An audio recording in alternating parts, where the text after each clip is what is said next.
Alright, welcome guys to another Blender live stream. I'm your host Ozpin, and today I think you know what we're gonna do today, guys. I mean, this has been like my longest series here on YouTube when I just animate two wrestlers fighting. So far this is the progress of the scene we just did for the past couple of months here. And we're just gonna color out the rest of this. I think we're pretty much almost done. The only reason why I think it's taking so long is because I have to color two characters here, and there are multiple frames I need to color. So with that said, let's just jump into it. Okay, let me just quickly get my pen here. Okay, let's put this on draw mode and let's draw. All right. So anyway, if you guys were here or are new to this stream and was introduced to me via my last stream on this channel, which is on freaking which is on me making some stuff in a dental CAD software, you might be pretty confused as to why this is now the next thing you're being recommended here on this channel, which is a 2D animation stream in a 3D modeling software. Well, that's because CAD, the dental CAD thing that I just did a few days ago, is pretty much a new thing in this channel. What I usually do here is make 3D models and animations here on Blender. And it's only a thing that I've come to make when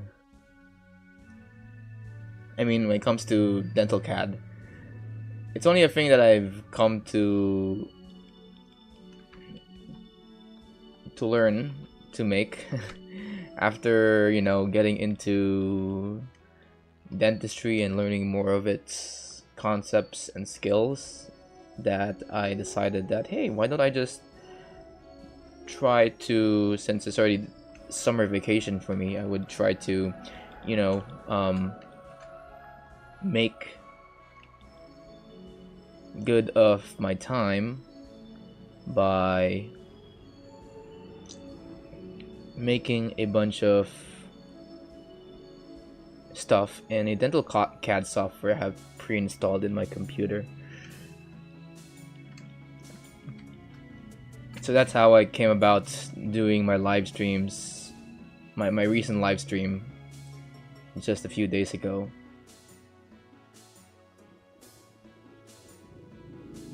But of course, I need to still I need to still fulfill this craving of mine to, you know, make some stuff here in Blender. And I think there will also be some people who'll be upset if I just suddenly turn this channel into a dental CAD channel. Which is why sometimes I think that maybe I should move my dental shit onto my second channel. It feels more like something that would strive there than on here, wherein I've already built a fan base that really likes my 3D models here in Blender. But who knows? I'm not sure yet. There could be some people out here in Blender, in the Blender community, that may also be interested in computer-aided design and manufacturing. By the way, I was looking through some old videos here on YouTube about dental CAD, and turns out when people mention CAD cam here in dentistry, the usual meaning of CAD cam is computer aided design and computer aided milling. And I was like, what do you mean? Why say milling and not manufacturing? I mean, technically it's true. I mean, we do have some milling procedures here in the CAD CAM community, but you know, we also have some 3D printers to take note of. And heck, I even looked at a textbook called, what was it called again? It's like Philip's Science of Dental Materials, 12th edition, and they told me that the meaning of CAD/CAM is computer-aided design and computer-aided manufacturing. So I was like, what? What the?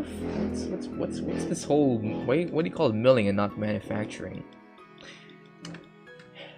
Anyway, I didn't really mind. I didn't really mind it that much. I just find it very fascinating that some people call it computer-aided milling in some countries.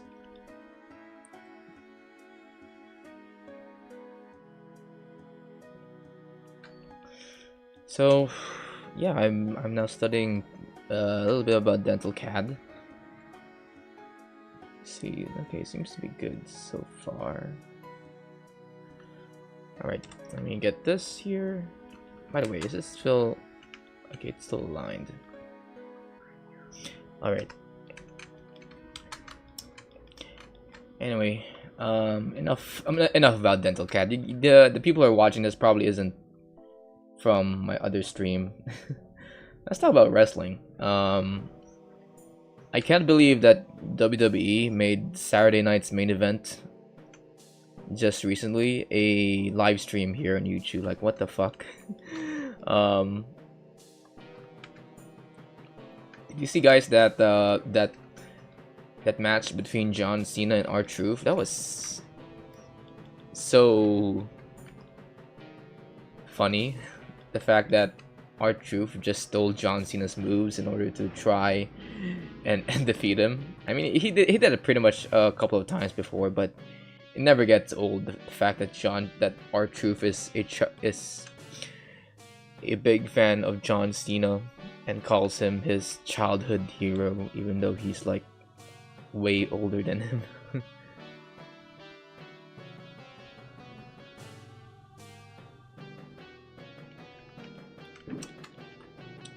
But I think that's the only match I watched in Saturday night's main event. I was about to watch the steel cage match between Damian Priest and Drew McIntyre after that, but I was so impatient when the live stream cut to commercial that I just decided to watch something else on YouTube.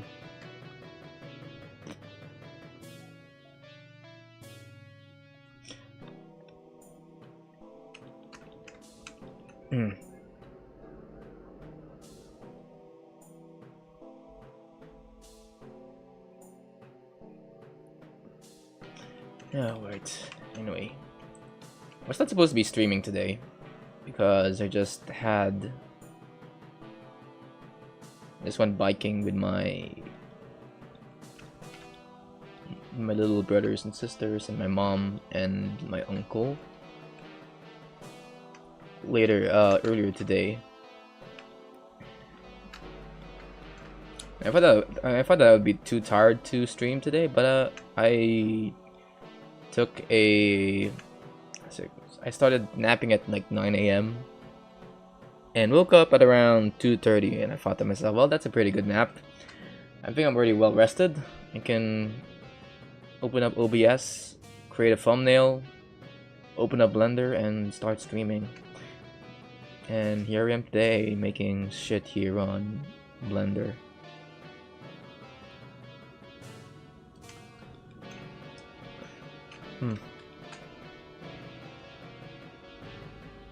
Okay, there we go. Alright.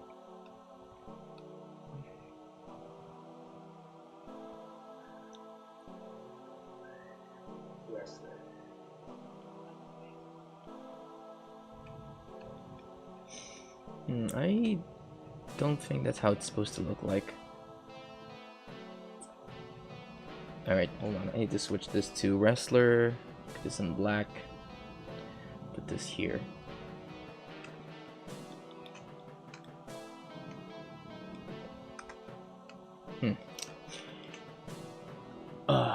You know what I've been doing in my pastime this past couple of days. I've been posting a lot of shit on Facebook, of all things. Not on my Morgan Ozpin Facebook, that's pretty much long dead.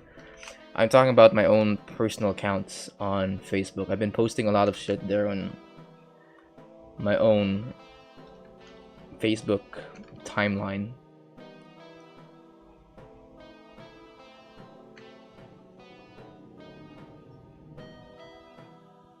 Because I came to realize that even if people know me here on YouTube, a lot of people don't really know who I am on Facebook. And Facebook is where all of the people I actually meet face to face are at. So I looked at my barren Facebook profile and I thought to myself, damn, I don't really have a personality here in this website. And I think, you know, and I thought to myself, well, if I'm gonna be, you know, if I want to,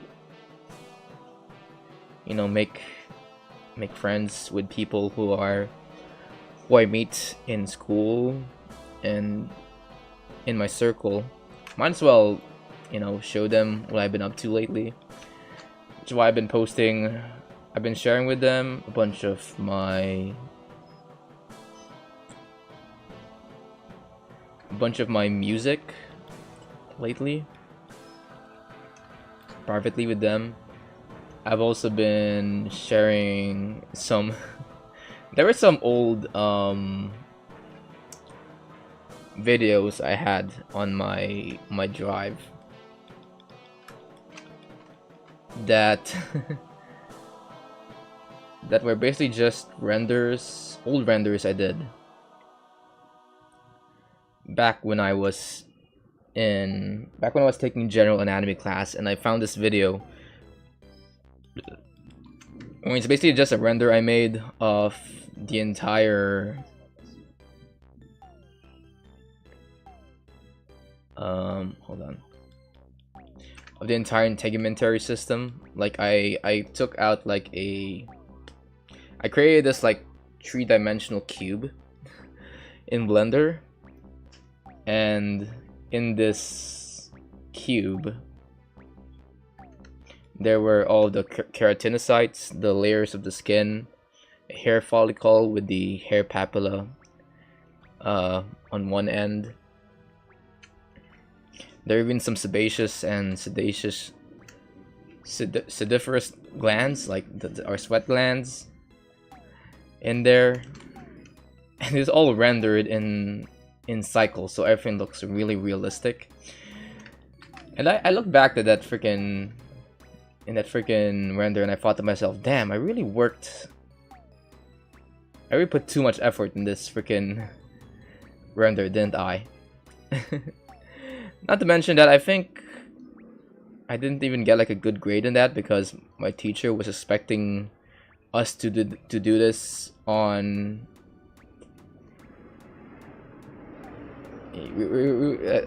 like our teacher was expecting this to be made with our own, you know, bare hands, without any help from the computer or anything. So I don't think I even got like a good grade there, but you know, it was like, damn, I really did work my ass off in this one assignment that barely puts a dent on my entire reputation as a dental student.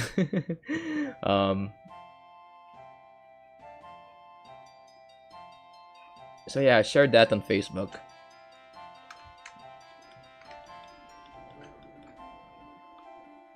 I've also been sharing to them some of my renders and stuff.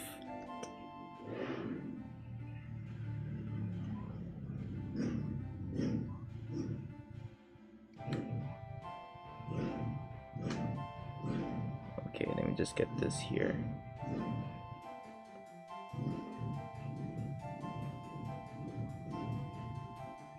Alright. Alright, here we go.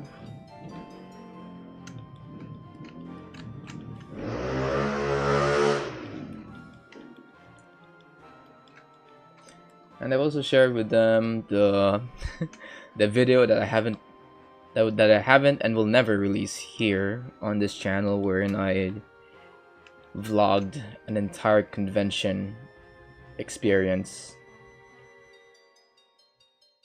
using a low resolution Android phone. Again, I'm not releasing it because there were some things I showed there that had some very private information in it. Which is why I'm never gonna be releasing it here in this channel. Unless I do a face reveal, which I don't see happening anytime soon. But yeah, freaking that part of me, that video of mine is not gonna be ever be released here on YouTube.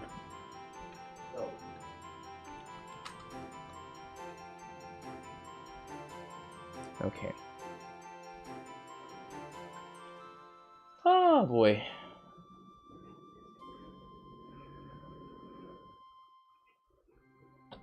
Alright, let's go ahead. Let's make some blue here, some other blue here.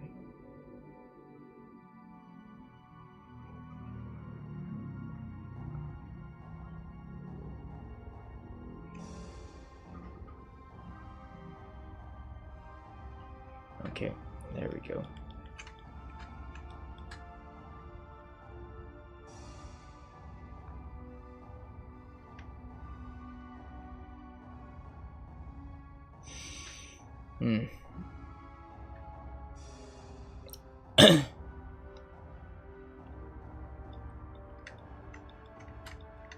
All right.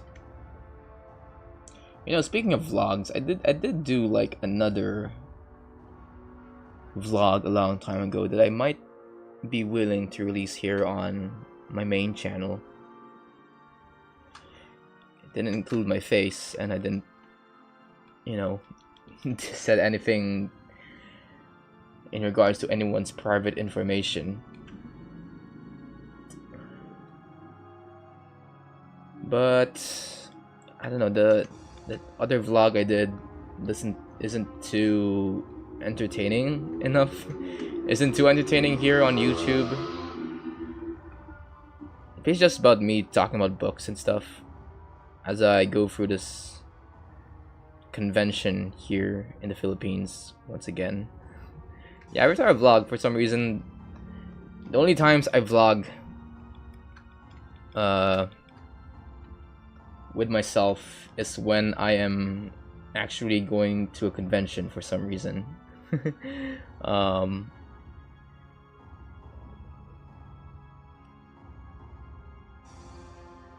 Maybe I should start vlogging myself biking around. That could be a good experience to show to you guys.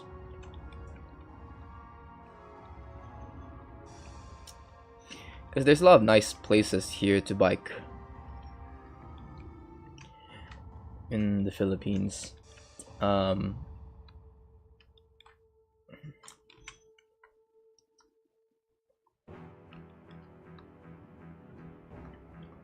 For example, every Sunday, I think, my mom and I usually bike around a public road near Manila Bay.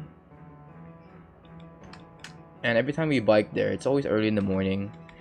And when you bike there early in the morning, you get like a nice breeze running down your skin as you bike through this bay area in the Philippines, and it's a pretty nice place to bike. And every Sunday it is closed. It is close to cars and other public vehicles, so that us runners and bikers can use the road to exercise. And it's a pretty good road to to do your warm-ups, your drills, your morning runs, your morning bikes.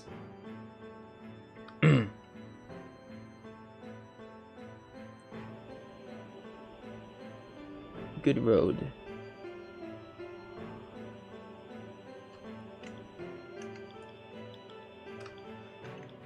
Oh my god, okay. There's also BGC. You went there once with my family, and there was like a Denny's nearby, and we had a pretty hearty meal. When speaking of Denny's, when a relative of mine went to Denny's here in the Philippines, because he was from America, he went to the Denny's here in the Philippines, and he was surprised when he noticed that the Denny's menu here is much different to the Denny's menu in America. Because I think in America you had like pancakes, waffles, bacons, and all that, but in the Philippines we get our own exclusive shit here. Like, we have tapsilog in the Denny's menu. We have this thing called bangsilog, which is just fish, egg, and rice put into a plate.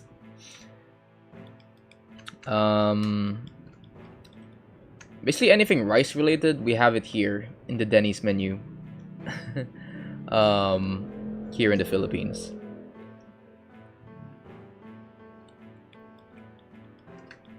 And really makes it looks like it really makes you forget that Denny's is an American diner at the end of the day, because it does sometimes feel like Denny's is trying to compete with franchises here in the Philippines like Max's or Jerry's Grill, wherein they give you like full feasts of rice meals and stuff that isn't just breakfast related.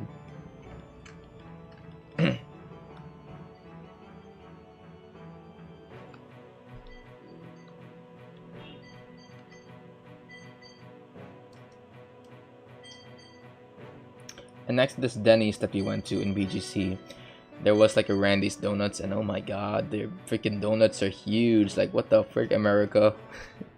why have you kept this donut chain from us for this long? This is such a good. This easily breaks away the competition we have here, which just consists of Dunkin' Donuts and Krispy Kreme. Like, Randy's Donuts just serves the donuts in a extra large size by default. That you're just satisfied with just getting one honey glazed donut from them. Like, you're not getting a honey glazed donut, you're getting a honey glazed cake from them. If you know what I'm saying. Anyway.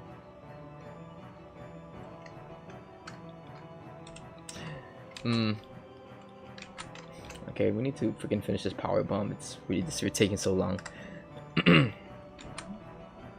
Yep, okay. I'm just gonna... Oh my god, I keep on noticing that I forget to do some strokes here in my characters. Here we go. Alright, let's freaking paint.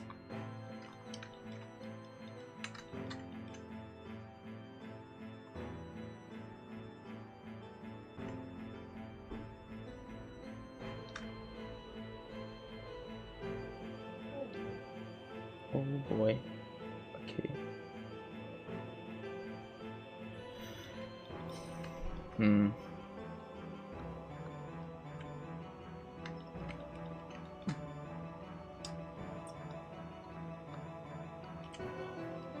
Speaking of Randy's Donuts,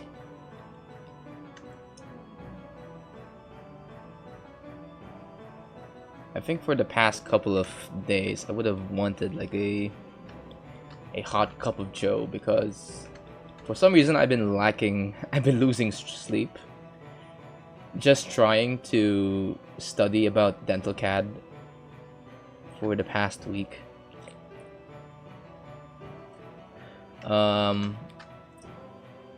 Because just recently, when I was looking around the internet, I discovered that there's actually a free dental CAD software out there on the internet right now, I think. So, just to give you guys some context, most dental CAD softwares nowadays would cost you around like a fortune to install or use them in your dental clinic, and it's just so hard trying to get into dental CAD software if you don't have any money to spend in your wallet. So I've been looking for, alternatives in and around the internet to see if there are any programs out there that would rival that of the software that I used just recently on my last stream, which is Blue Sky Bio, and another one called MeditLink, which now that I'm looking at MeditLink, it doesn't seem to be like a very, how do I say this? It's a pretty good software. MeditLink is still a pretty good software. It's just that it's just really good at doing one task and nothing else. Unlike with Blue Sky Plan, you get like a lot of these modules that will help you make a lot of shit for you in the dental field. While with MeditLink, you can just make, I don't know, like edits of your models. Like MeditLink, to me, by looking at the videos about it, it just seems to look like a fancy model master in Blue Sky Plan and nothing else. So, because whenever I see people use MeditLink, they use it with another program called Exocad, and Exocad is the Swiss Army knife of dental CAD softwares to most people. The Autodesk of the dental CAD world.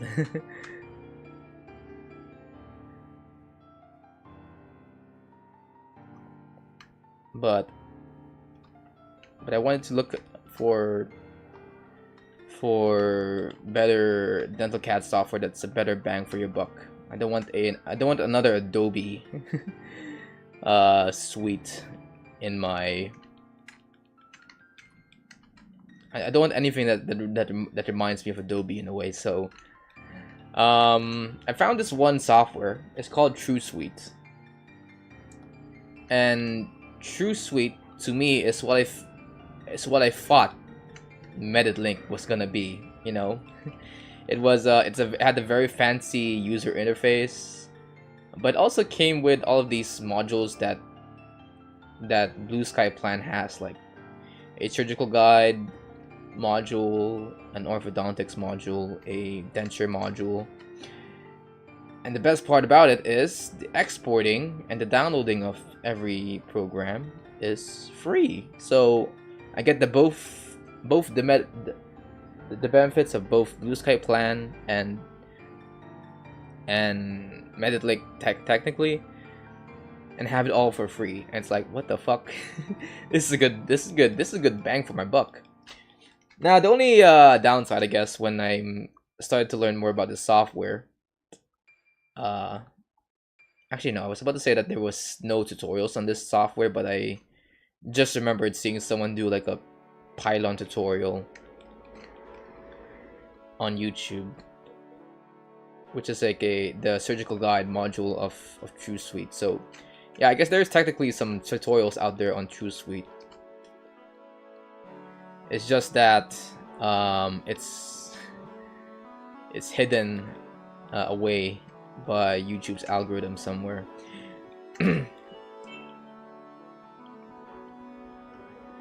But I tested out the program a little bit, and I think TrueSuite pretty much teaches you how to work with their software right from the get-go. So I don't think I'll be too confused with using the software. Anyway, Blender, guys, if you know me, Blender is already like the holy grail of learning. Of It's already the holy grail of difficult softwares to handle. So anything that's not Blender is, to me, is just easy mode for me. Like nothing gets any harder than learning how to model shit in Blender. So I'm pretty confident that I might be able to master True Suite at some point.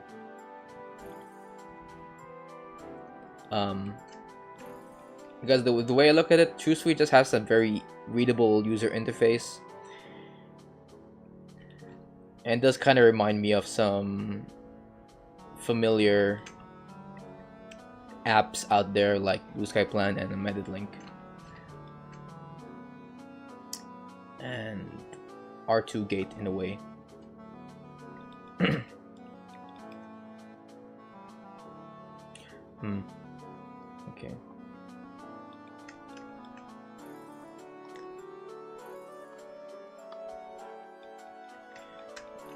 That's why I kind of get confused as to why we have these seminars for dental CAD software. I mean, I know that I'm not really speaking in behalf of beginner here, but whenever I look at dental CAD software, I think to myself, oh, okay, so that tool does that tool does this, this other tool already does this, and I already get what these tools do because the icons of these dental CAD software pretty much tell me what they do from the get-go. And I mean, I know that there's some dental CAD software where I have to sort of research on what one tool does first. But for most dental CAD software, they are very easy to understand, for me, at least. Just need to learn a little bit more about how the dental practice works in general, and I'm gonna be pretty confident that I know all of these dental software.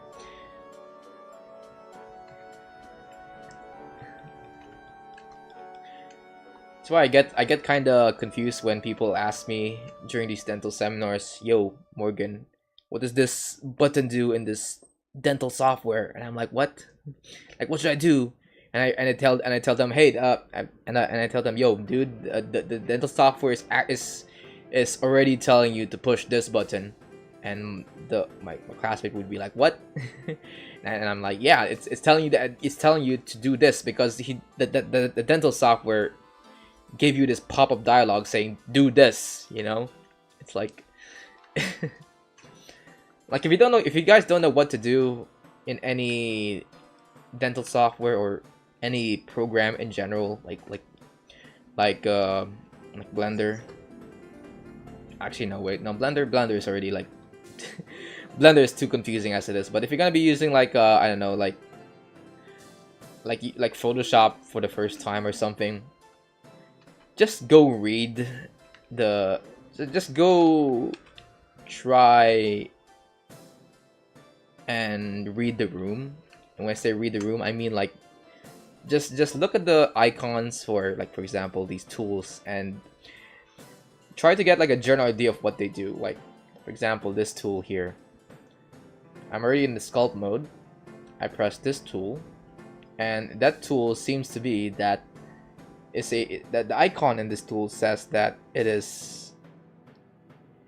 Looks like the icon here looks like it's a stroke being pushed by an arrow key. So what does it do? Exactly, it freaking moves my strokes around like so. Sorry, it's just moving my layer here, but if I switch to another layer here, see, this tool pushes my strokes around, and the icon pretty much tells me that because the icon portrays a stroke being pushed by a blue arrow. So yeah, that's pretty much how I would say you should read softwares in general. It's Because to me, if softwares aren't as readable as that, I don't think it would ever be publicly published onto the internet, because there are some companies out there that really do like it when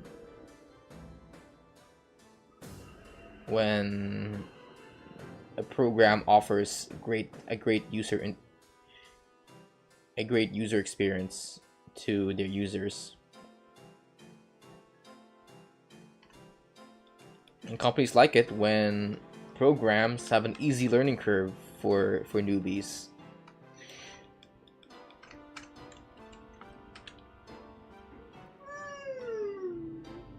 Why do you think like Adobe is trying to invest so much in AI? It's not because they respect the artist, hell no. It's because they want to get those dumb idiots who doesn't know how to make art to jump into their software, because what's easier to make than to just ask an AI to just do all the shit for you. It's like it's a bleak future when it comes to the state of making art digitally, but that's the way it goes, I guess. I'm not sure. I'm not trying to defend AI, by the way. I'm just telling people that I'm just giving people an example of companies trying to make the learning curve of their programs as easy as possible to new users.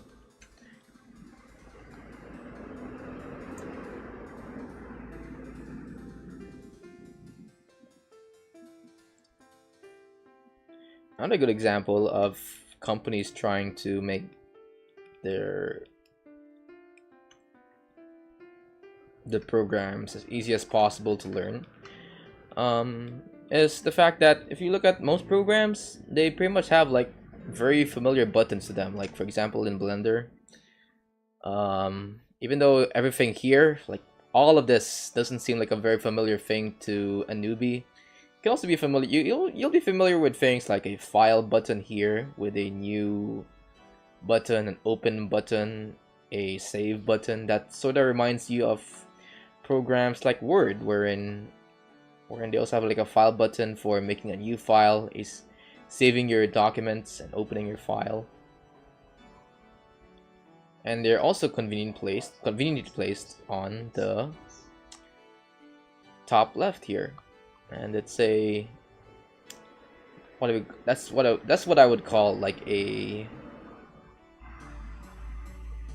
rule that most UI designers follow in order to streamline most of the apps they create.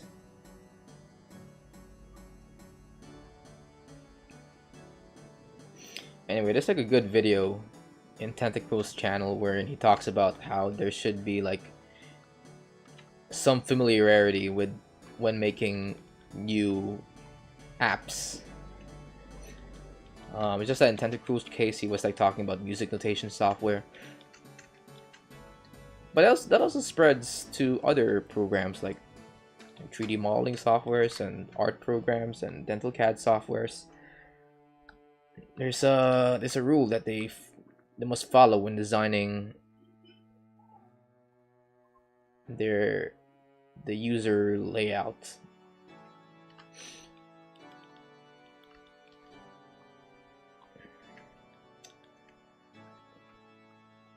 And the only person that doesn't follow the strict guidelines of making a user layout is probably me. Because if you look at my website right now, it looks like a cluttered mess. Like if you want to get into my media review section of my website, you'd have to go first to my blogging section to find the button or the link to the media review button, then click on that. And to most UI and UX designers, that's like a criminal act that I just did. The fact that I hid away a button into a blogging section in my channel. I just didn't know where to put the button because it was too big. It couldn't fit with the other buttons on the header of my website. So I just decided to just make it a subsection in my blog. Anyway, I just find it kind of quirky. Like when it comes to indie web design, the quirkiness of the button layouts in most websites there are just to me, it's just very charming. It's not an efficient way of doing things, and it's definitely not a user-friendly way of doing things. But I like it just because of how unique it all feels. Because without it, it doesn't really feel like the indie web to me. When buttons sort of reminds you of every other social media website like Facebook and YouTube. I like websites that have ugly flash animations to them. Websites that for some reason have a flash game strapped into its homepage that would inevitably lead you to other web pages in their website. It's a you need that quirkiness if you wanna experience the indie web.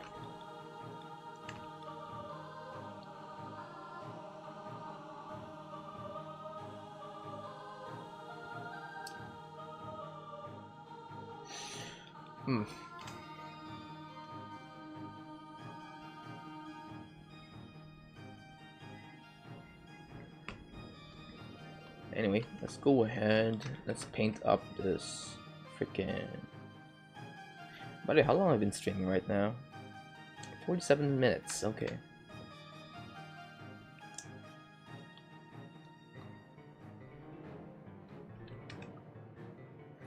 Alright, hold on. I need to drink some water. Where is my water jug?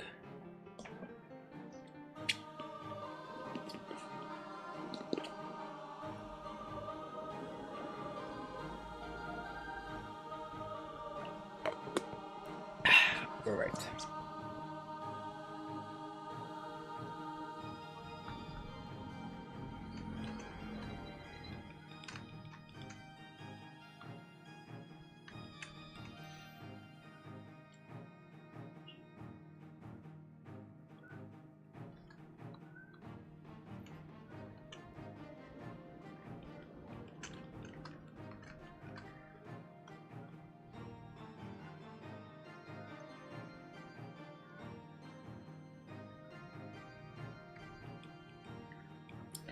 Anyway, what else I've been doing lately?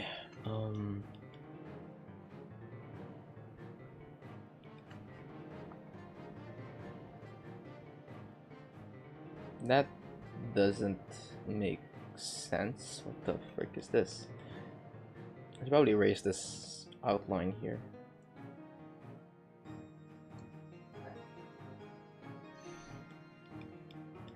Okay.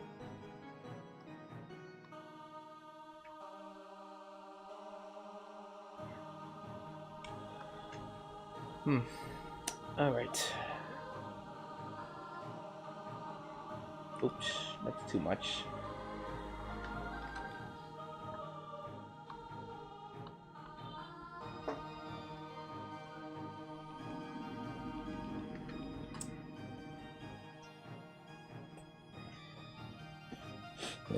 Yeah. You know what else I've been doing lately, guys? I've been journaling. My own thoughts and feelings onto a Word document here in my computer.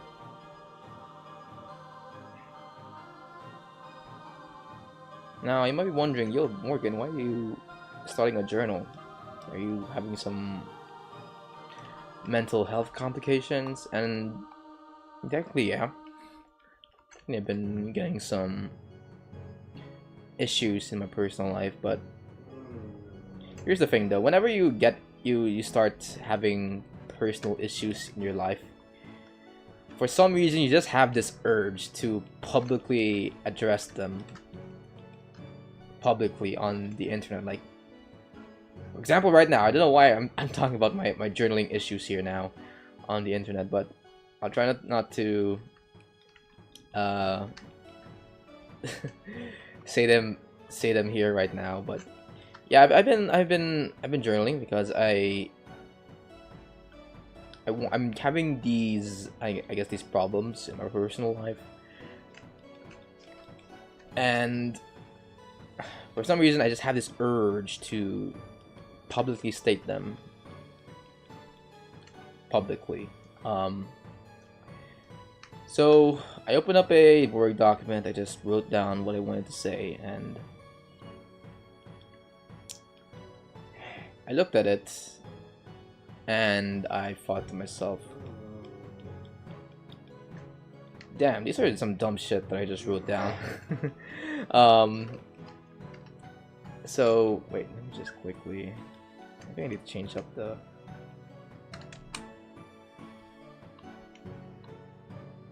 I'll get rid of this point here. There we go. Yeah, I think this makes much more sense because the arm is over there. Yeah, something I've learned about myself is that whenever I have like a thought in my head, I just have this urge to just make a post or a video about it online.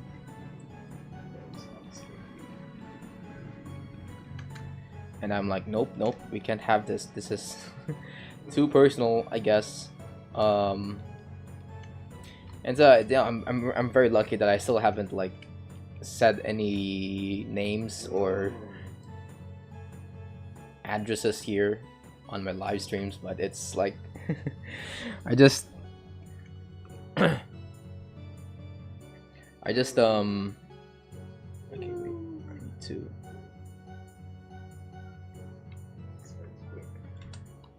I just have to like, oh shit, that's not how it works.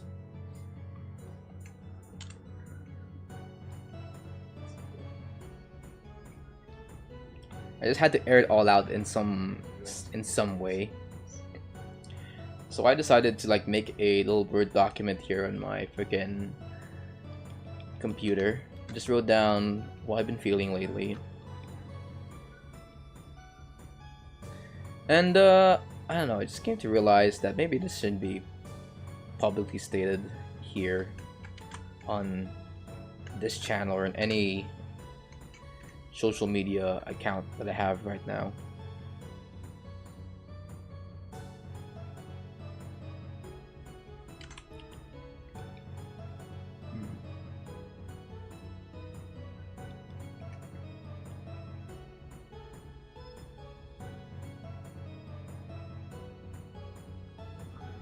So I made a journal. And another reason why I made like a journal, technically, is because sometimes I question a lot about myself, about my feelings in terms of other people in my own personal life, because, you know, I sometimes get into arguments with other people, thinking that I am right and they are wrong. That's like a toxic way of thinking about things, but after thinking about these arguments, after some time, I sometimes can't remember why we fought, why we argued in the first place. And you start to make up these stories in your mind, thinking, okay, this is the reason why we fight. This is the reason why we started arguing about stuff. And you build up all of these emotions and all of these thoughts that you kind of just get lost in it, and you kind of take a step back and think to yourself, wow, this feels like a mess. What am I why am I still thinking about this? So to make up with all of the nonsense that my brain has been making about this one person, or about any person in my life, I just decided to write it down. And in some instances, it does feel like I am wrong on some actions that I do, but there are also some cases wherein I notice that I am also in the wrong.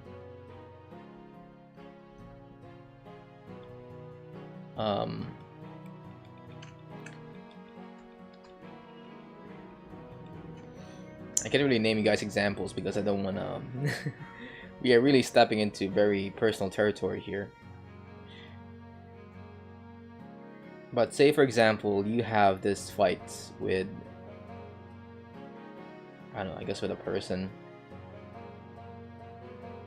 over, I don't know, like an ice cream bar or something. Like maybe, like for example, you are going on a date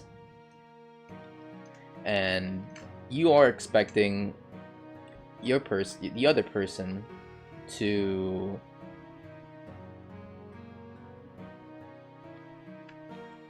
hand you over this ice cream bar. I don't know if this is a good example.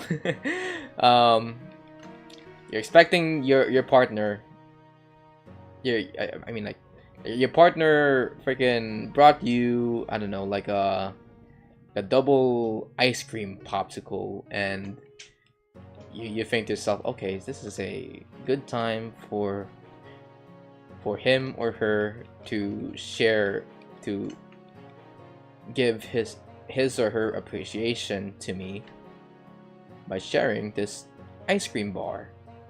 But then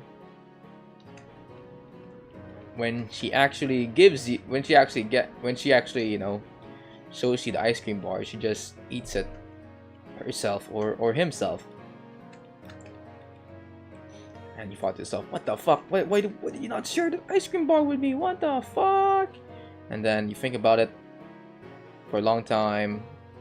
God, this is like a very silly example, but I had never experienced this like dating before. But whenever I see people go into these relationships online, they somehow like go into these very surface level problems that I could never really get. But anyway, like for example, you were expecting your partner to share this ice cream bar with you, but instead your partner just decided to eat it themselves and just go about their day. And you get upset, and then you're like, oh my god, why did you not freaking share the ice cream bar and shit? So you make up all these stories in your mind as to why she did it. But then you have to take a step back, you know. Yeah, you need to take a step back and think to yourself, damn, am I overreacting here? So you tried to go through the motions, and you decided, hey, why don't I just try to write down what I'm feeling, just to see who is right and who is wrong. And you write it down, and you start to realize, wow, I am such an asshole for thinking these things.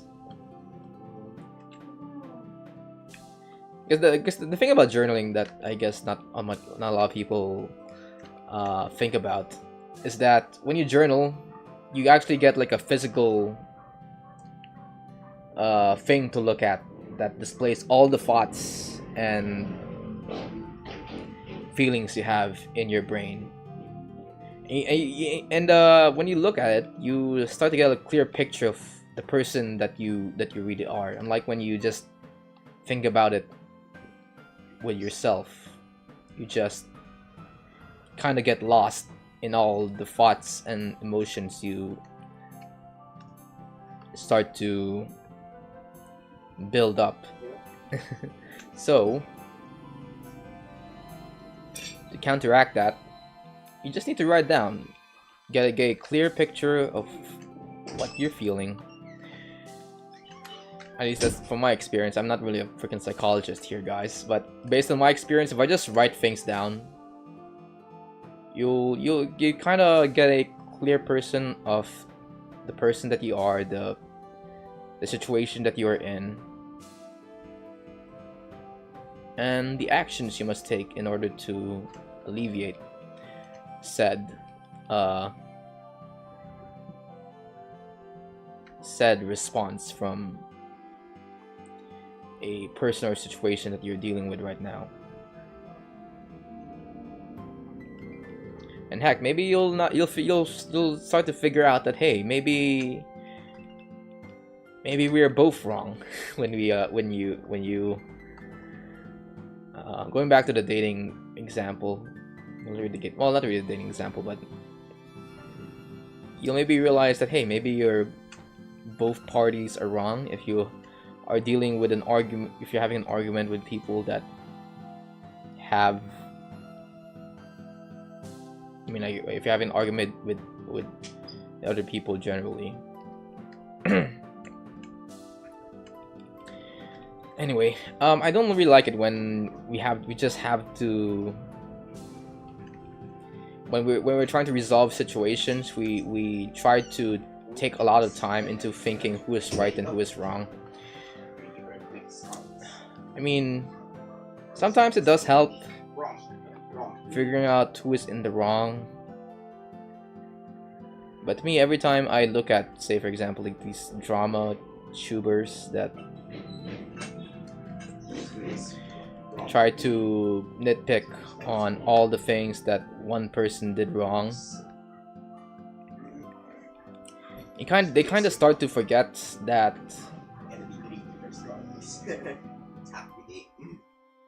I mean, like, yeah, they do start to forget that when you're trying to report on a situation, you have to like take a step back and figure out what you can do to help this person or make things right, you know. Because I found this one story on the internet where there's this one person that was playing like a game, in an MMO game, and he was like in a guild with a bunch of other people, and this one person decided to ditch their party when they were like raiding a dungeon or something. So this one person ditched the rest of his guild, and they left the rest of the guild AWOL'd when trying to go through this dungeon, and in the end all of them died except for him. And when they died, they couldn't recover all of their levels and their experience because they were in this hardcore server, meaning that if they die, they have to really start from zero. And these guild members that he ditched were at a very high level, so when they died,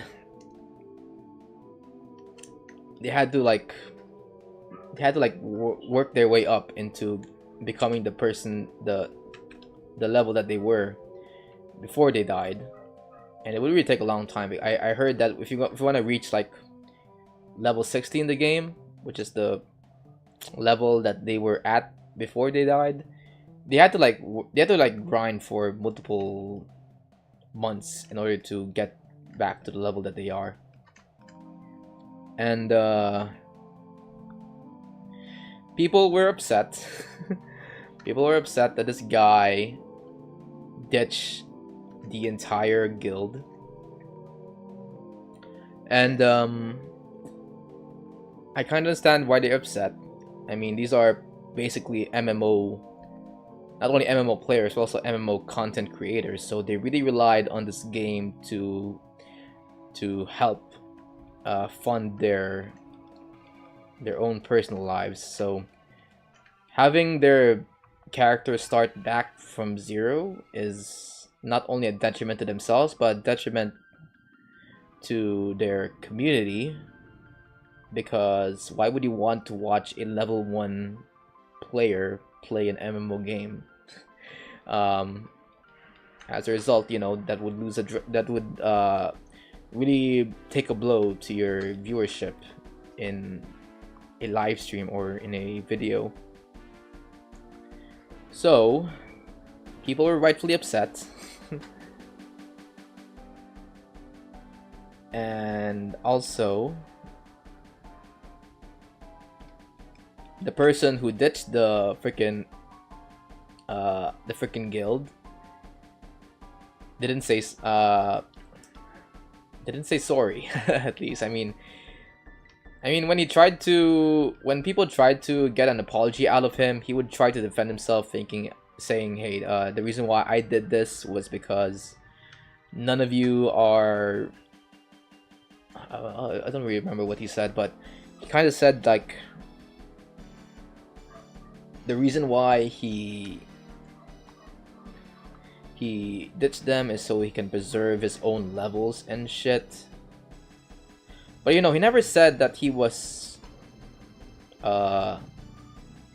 he felt bad for getting others to for ditching the other players, and people were rightfully annoyed that this guy is still trying to defend his actions for trying to ditch this guild of his. And he pretty much, like, you know, left them to die in that dungeon. And he could have done anything to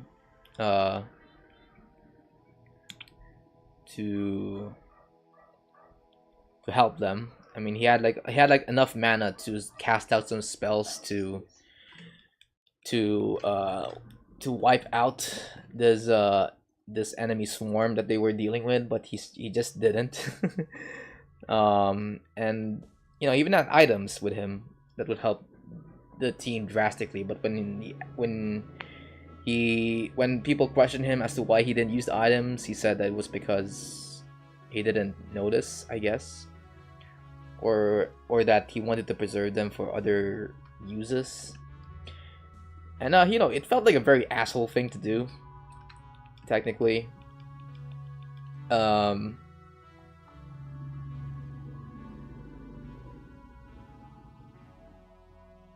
I didn't know why he didn't like what's it called? Oh wait, it's not it. He didn't like try to take accountability for his actions.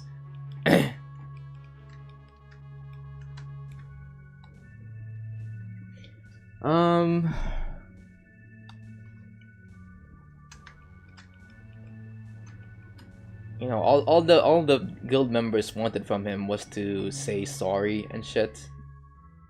But in the end, he just didn't. He just kept defending himself on why he did what he did.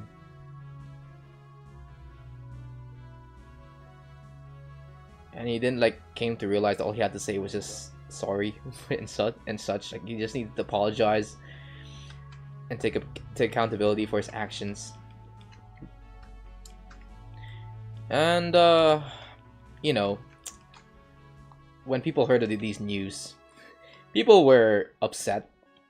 Not only the guild members, but also fans of the community around them were also upset, and came to a point that people were started giving him threats. Very murderous threats in his private messages, in his Discord messages, to a point that it really got to him. So he started blocking a lot of people and and getting rid of people in this community that might be haters of him.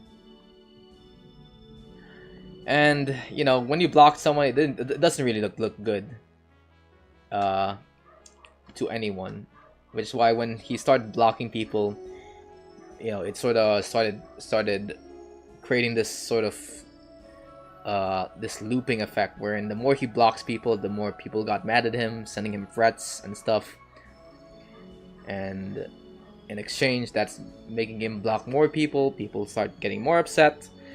The cycle goes on, and you kind of start to forget that the reason why people are upset is over a freaking video game, of all places.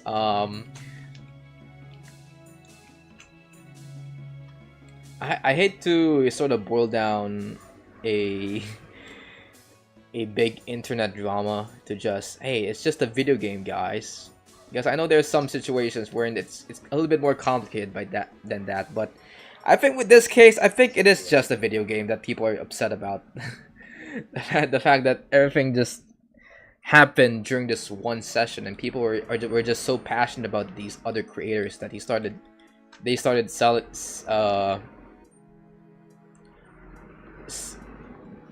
starting this. Other people started freaking doing this whole fire on the internet that this one content creator can't control. In exchange, this content creator was also was not doing anything, was not doing the right thing, which is taking accountability. And it's like, it's just a freaking wildfire. It's a freaking dumpster fire that's happening right now, and people will point fingers as to who's wrong. It may be the community, it may be the content creator that ditched the guild.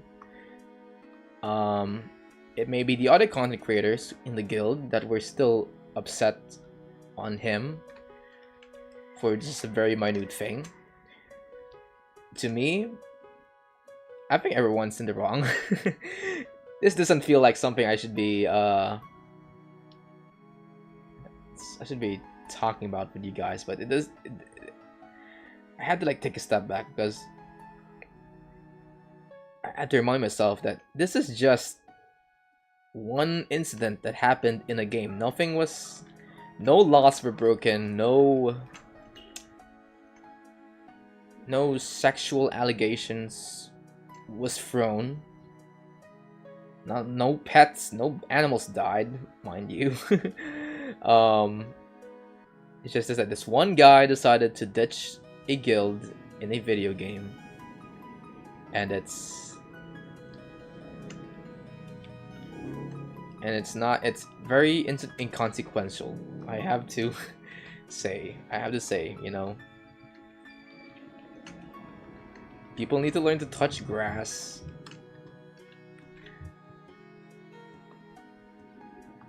And learn to admit that everything that happened was just in a video game and nothing more.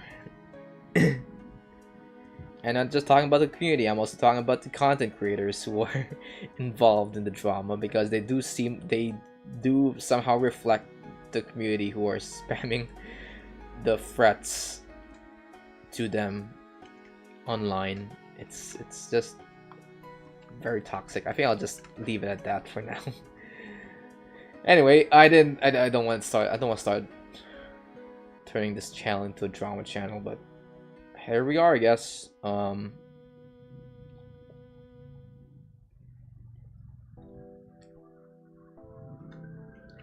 Anyway, lesson for today, just go journaling, I guess. Go start a journal. If you're the kind of person that would just post anything into Twitter, any raw thoughts or emotions in their head, you want to post onto Twitter, try to, you know, just maybe open a Word document, write down in your keyboard first, and just take a step back to see what you're writing before you know, share it publicly on the internet.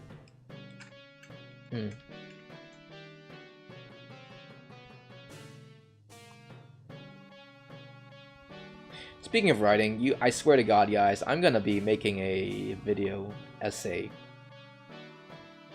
on dental CAD. That's definitely gonna be a thing that I'm gonna be doing at some point in this channel. I did it when I learned JavaScript. I did it when I learned music. I definitely did it when I learned how to make VTuber models. I promise you that I am definitely going to be making a video on dental CAD software in the future.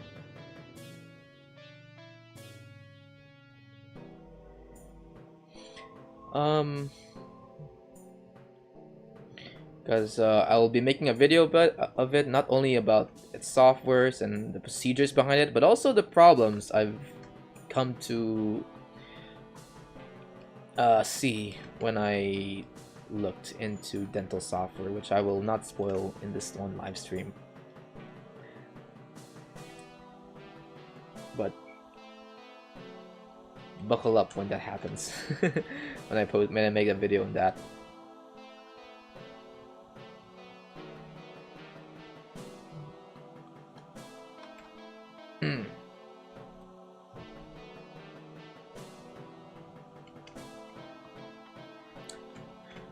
Oh boy. Okay.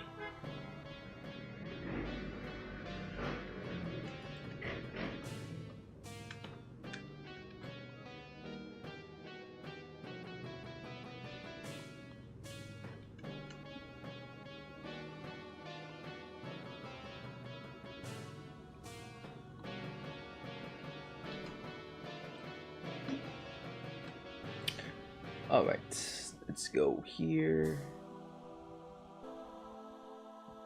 Okay. Oh, is this still lined up with the rest of the... Yep, okay.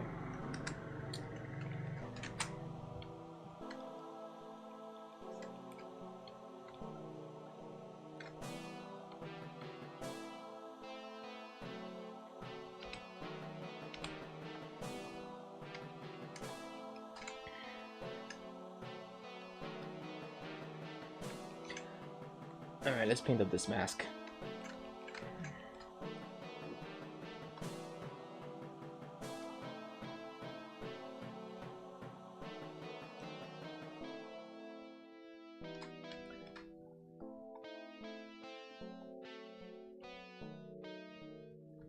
There we go.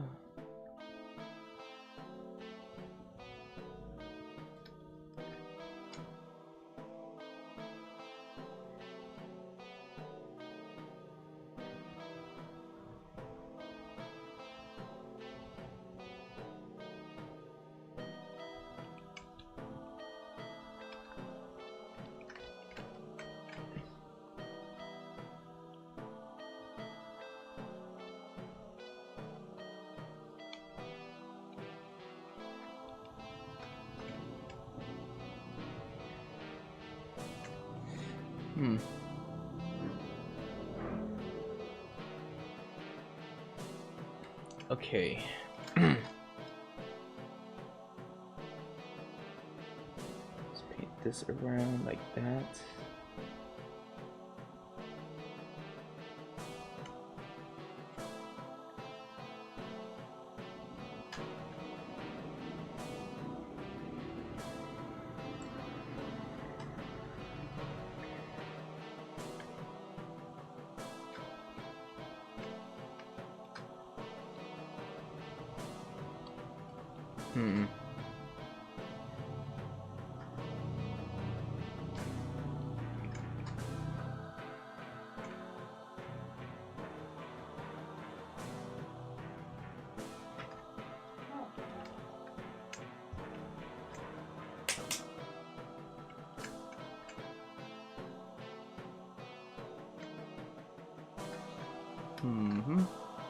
Okay.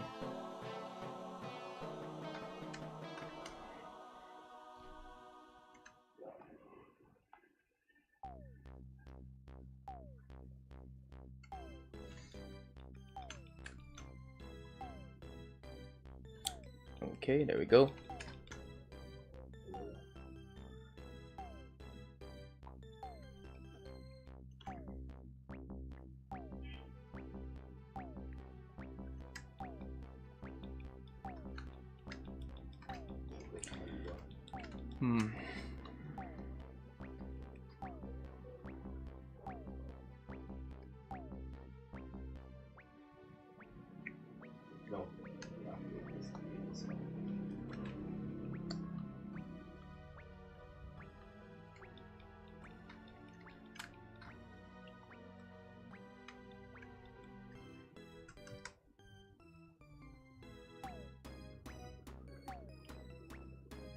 All right.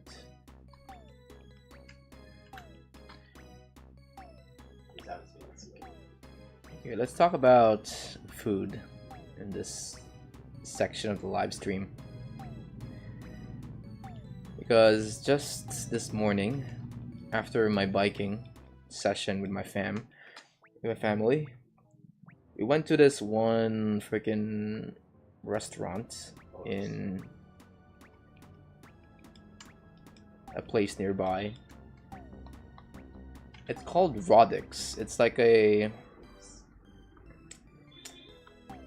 You guys heard of like this one chain called Razons in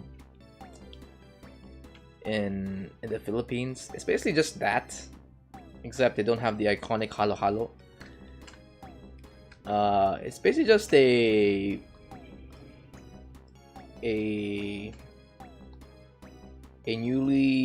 new business startup that sells Filipino food as if it's like Mang Inasal.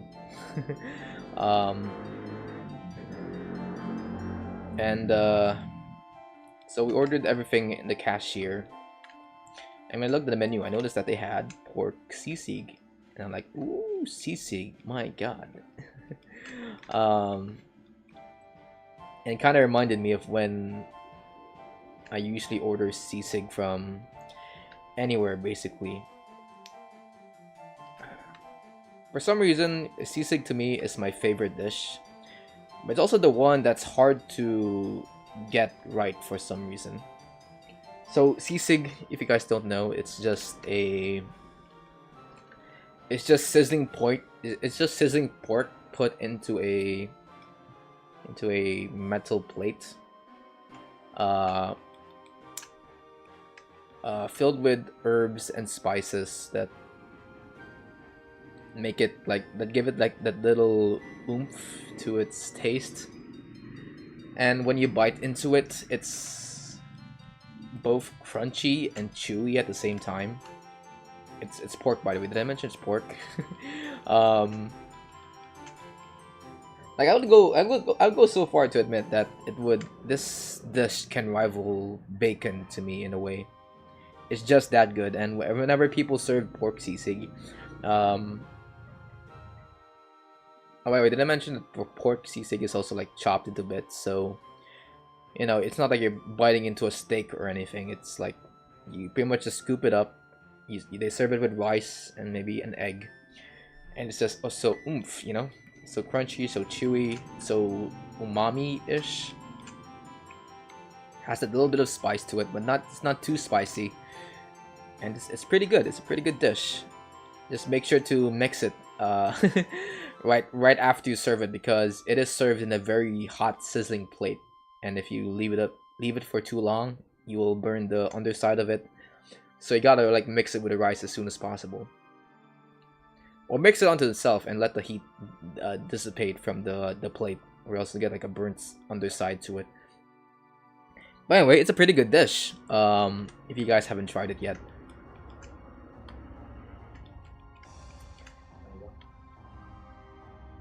Hold on, let me just quickly make a cowboy color here. There we go. The only thing that I just don't like about sisig is that whenever people try to make it, they just couldn't get it right for some reason to me. I think the one who did it the best, if you're talking about like mainline restaurants here in the Philippines, I think the one that did pork sisig the best to me is, I think, Jerry's. With a close second being maybe Gilligan's. Gilligan's also has good sisig, but the reason why I like Gilligan's sisig so much is because they kind of have their own unique take to it. I wouldn't say that's like the face of what sisig should be, the Gilligan's sisig, but it is very good to taste for me. But Jerry's is like the gold standard for what sisig should be. As for what my actual favorite sisig is, it would be like the one that my neighbor once made. But anyway, like to me, Jerry's has the best sisig, and no one has yet to sort of rival that to me. Because every time someone tries to make sisig, it's always either too chewy or too crunchy, or they use like a specific part of the pork that isn't usually made for sisig.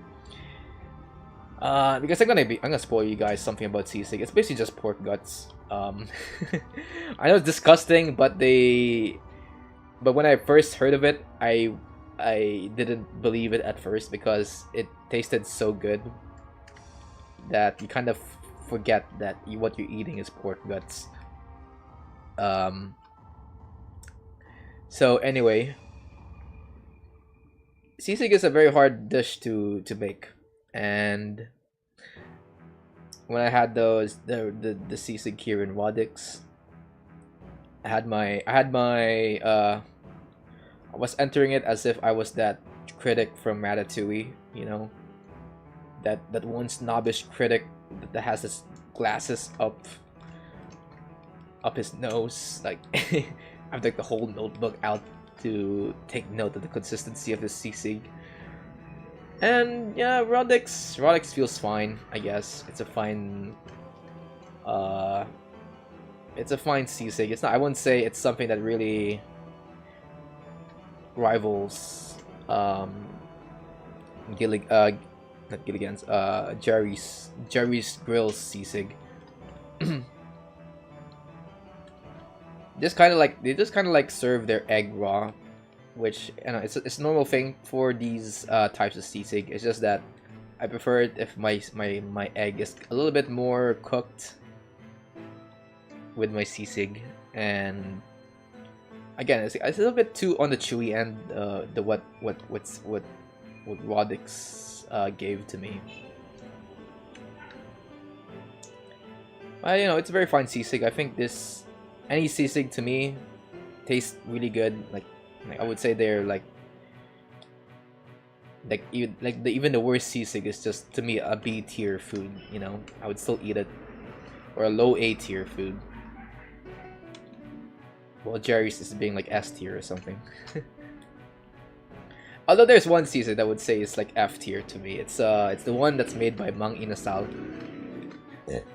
That to me, it just tastes like plastic.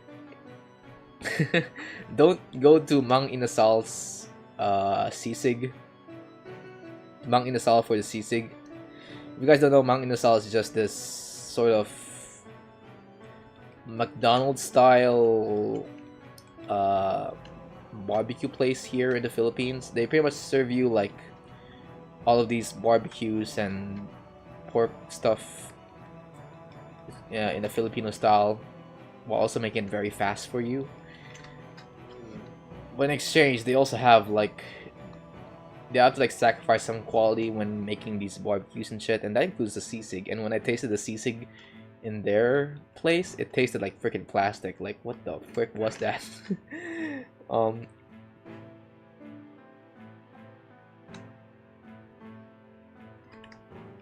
Like, this is where all the recycled plastic they gather from the ocean goes to. This is why go. If you're gonna eat sisig, guys, either go to a carinderia where it's guaranteed you're getting fresh ingredients, or you go to one of those fine dining restaurants like Gilligan's or Jerry's. because sisig is not meant to be. It's not meant to be a fast food. It's not meant to be fast food in a way. It's like something you drink with your mates when you want to have a beer.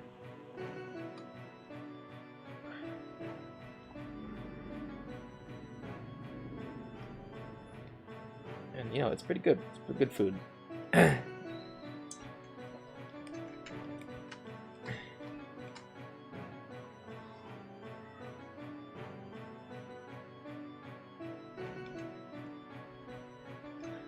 All right, there we go.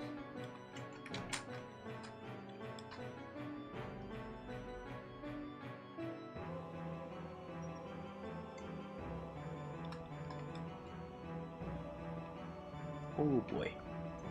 Okay.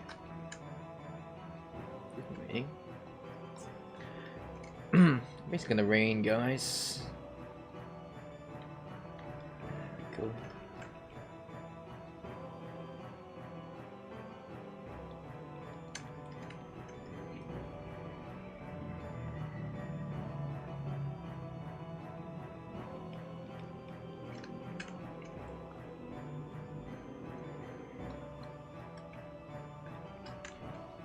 Alright, let me just hide some of these layers. I need to get a good view of this one wrestler here.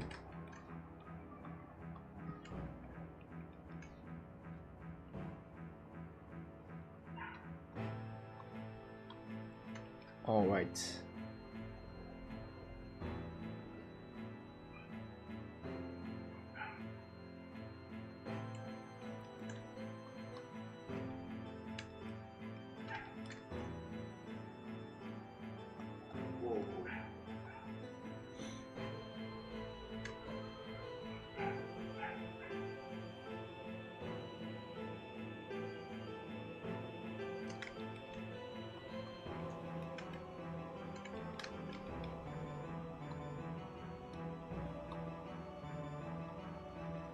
Okay, let's paint up this butt here. There we go.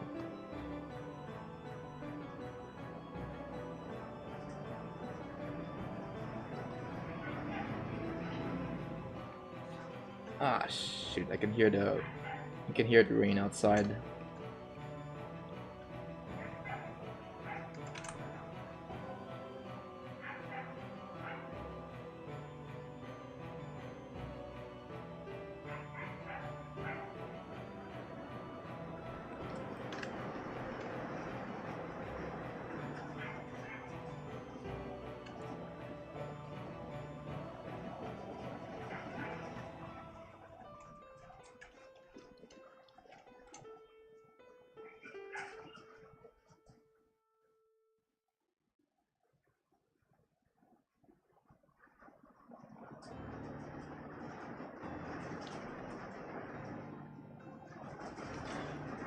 Oh boy, okay. Let's paint up this leg. Okay, I'm gonna get straight into here.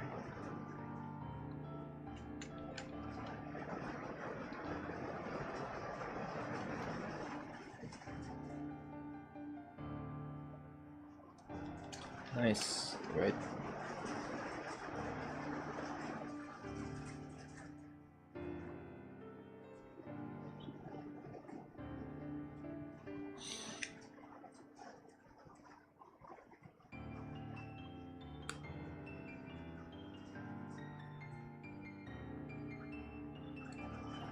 You know, now that I think about it, while I'm doing this live stream here, I've come to realize that I think for this week I've made like the most number of videos, or published the most number of videos around the internet this week.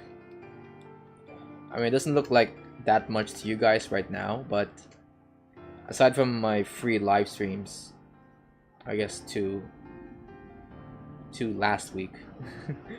I'm forgetting that today's Sunday, but for last week alone, I did 2 live streams, a vlog that I posted a while back on my personal social media account, and then I went ahead and made a video recording of the MIDI file for my latest song, which is Castle Hill. I published that onto my freaking second channel. Then I posted another video of me testing out Blue Sky Plant's bone segmentation tool, which I won't publish here on YouTube. I will publish it on my social media account. What else did I do?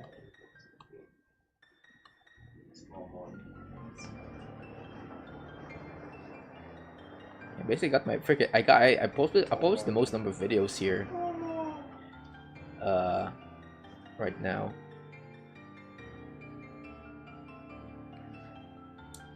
Okay.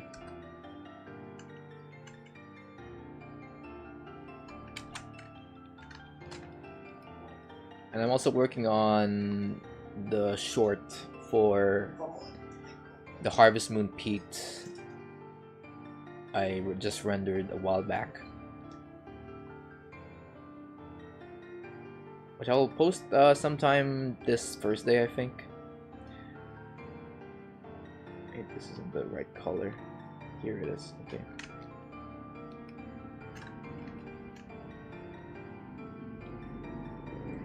I don't know. Do you guys want me to publish first a time lapse of the cabin I just did, or should I make a short of the Harvest Moon Peat render I did just recently? All are pretty good options for me. I just want to know what you guys want to show first.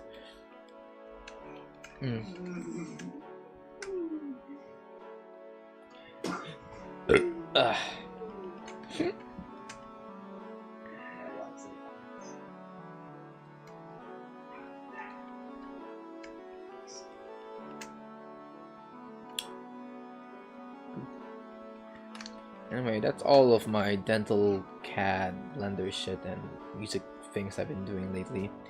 I came to realize now that I haven't barely been doing anything computer coding related this past few days. I mean, I'm still working on learning a bunch of JavaScript shit on the side. I don't know, it's just that to me, I think I've already explored enough of what JavaScript can offer in my life that I think I'll just maybe stop doing that for now. I'm still going to try and study on making a game in JavaScript. It's just that to me, I think it's not really live stream worthy to me.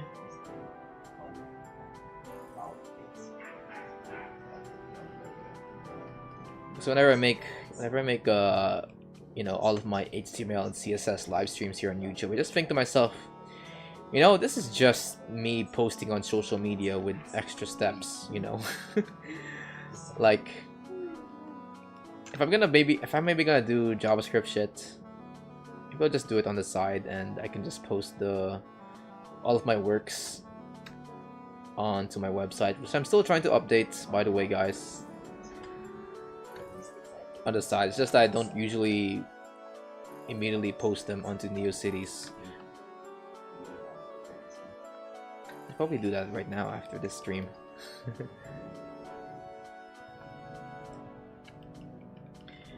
Anyway, I've already did a review of Cobra Kai on my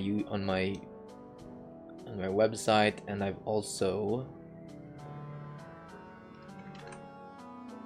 updated its user interface so that's easy for me to edit the icons and shit and have it be non-destructive in the end.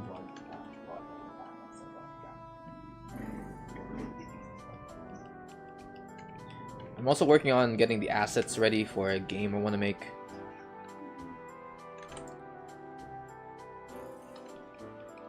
I just need to learn first a little bit about how I can use JavaScript to make games, because right now I cannot understand how to do that.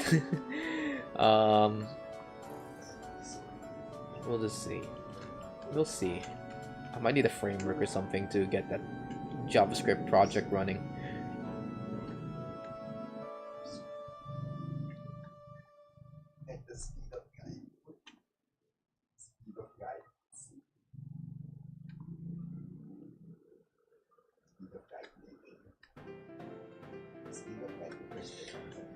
Okay. And who knows, maybe I'll learn C# at some point so that I can learn Godot. You know, now that I've learned a little bit about coding and whatnot, I kind of want to get into learning Godot, I guess. I don't know. I feel like when it comes to making games, I think it's best for me to have a game engine instead of just relying on my what's it called? Instead of relying on Visual Studio Code to independently make a game for me, I think I need a game engine like Godot for this.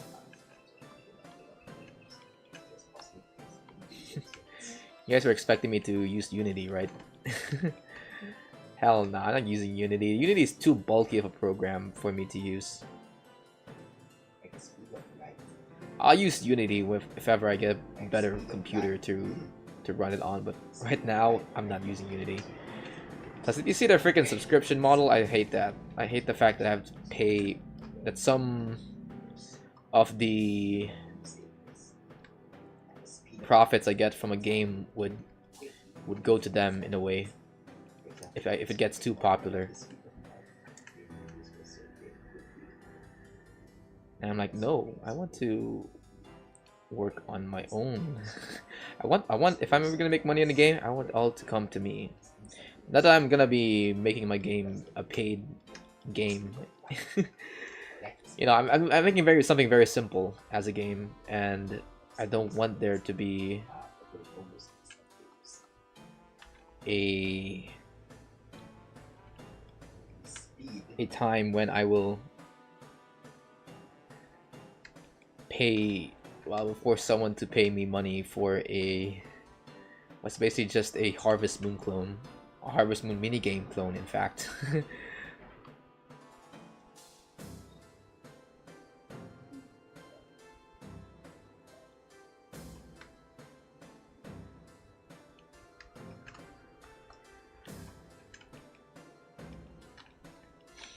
Yeah, maybe I should do that. I should probably just learn C# instead of learning a little bit more about JavaScript.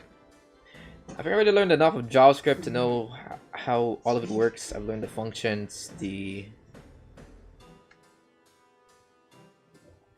shit. And I think I'm already able to make the things I want to make with JavaScript, which is a website. It's time to explore new boundaries and maybe learn C# for once.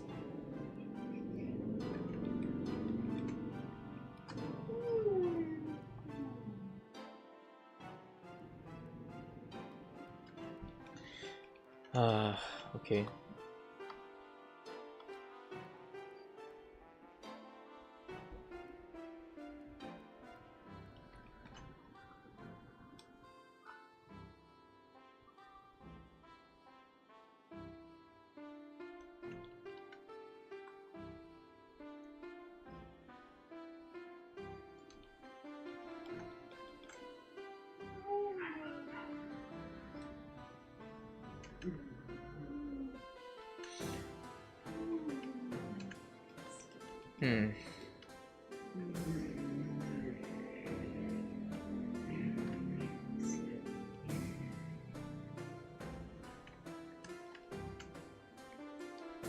Okay.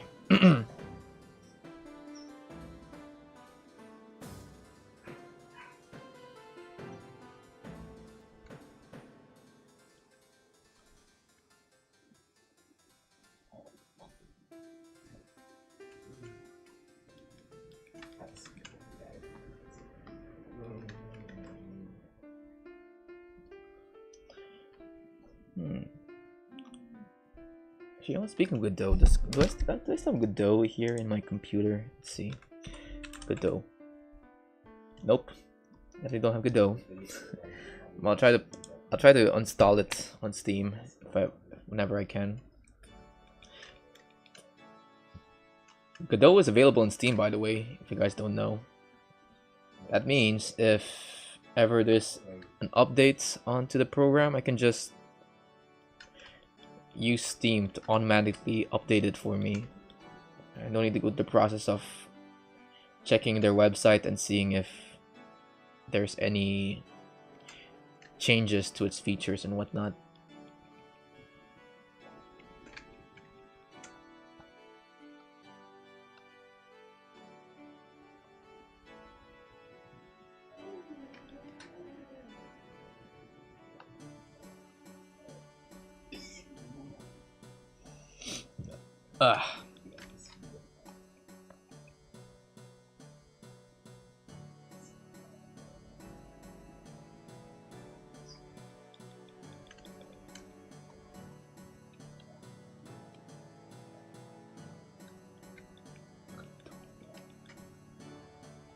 Okay.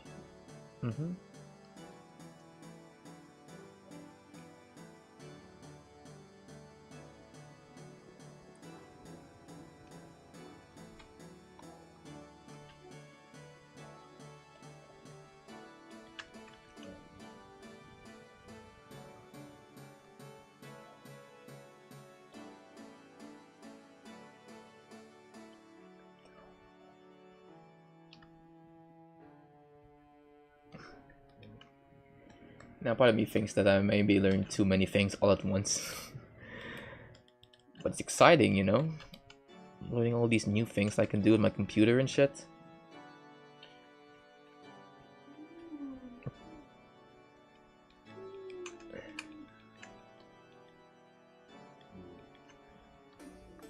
I guess I gotta be honest with you guys, doing the same thing all the time just doesn't feel like something that I should do. You know, I want to try to learn new things, do other stuff that isn't just Blender and whatnot. Blender's still fun to me. It's just that I need to. It's kind of like playing the same game every now and then. You know, like if you're gonna be playing like a game like Minecraft every now and then, if you're a Minecraft player, you want to try and play other stuff like, I don't know, like League of Legends or something. I don't know. You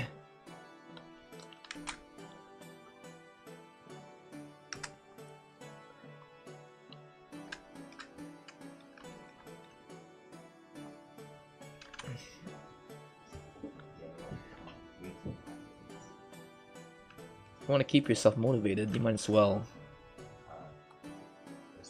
try and branch out on other things that might relate to what you're doing right now. And to me, I think that is going to be making games, making teeth, making code, and making music.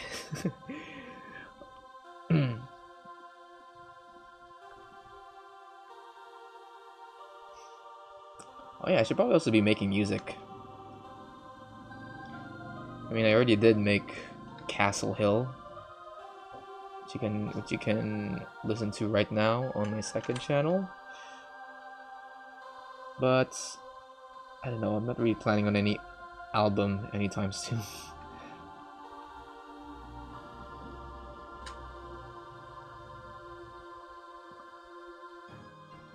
I guess it's only when I have nothing else to do, aka if there's like no internet connection in my house, that I actually get to start making music here on this channel, because because every time I work with Blender on anything, I usually have like a podcast running in the background to keep my focus in check. But since there's no internet connection, the only way that would satisfy my attention-ridden brain is music for some reason.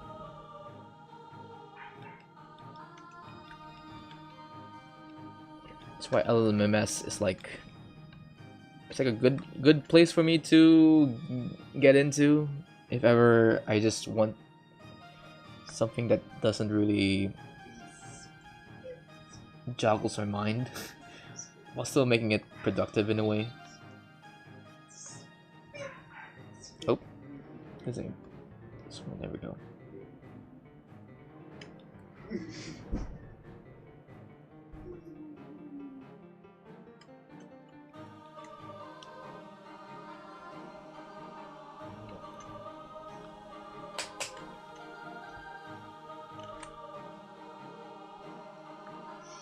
Okay, let's paint. Oh, that's not it.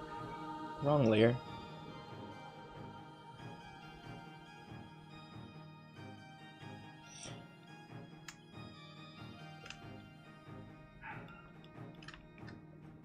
I can't really get the good idea for the finger here starts and end, but I think it's this one. And then this one here. Okay.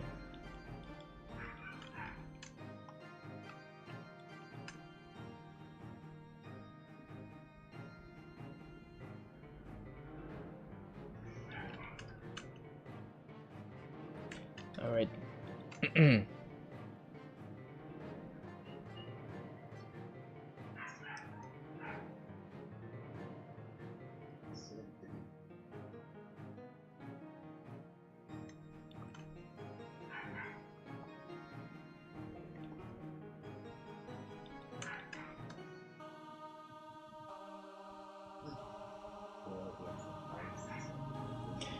Alright, we can look at this animation after I paint this one layer out. Let's see what's the progress we've made so far.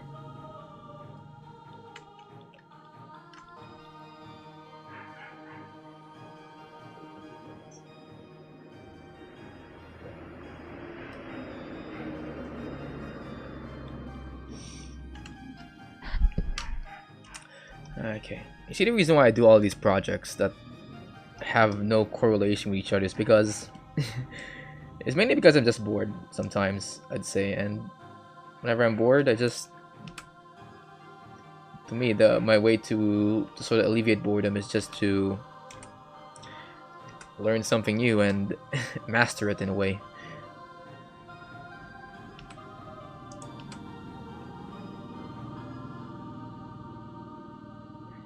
Okay, seems to be good so far. Still need to work out the coloring, of course.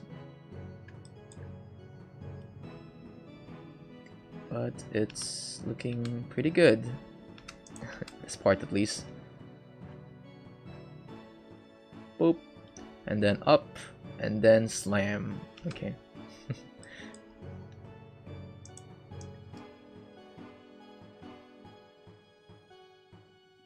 Okay. Let's make another layer here. Another frame, I mean. Everything's all aligned. Just making sure my 3D cursor is aligned with the strokes here. Okay, because that's where my coloring would land. Then I color. Okay. Let's go ahead. Get rid of all these freaking. There we go. All these things. Color up this layer, this layer, this layer.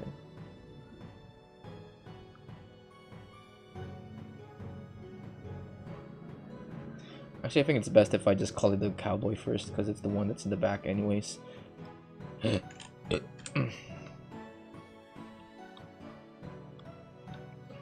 Okay. Let's see, cowboy.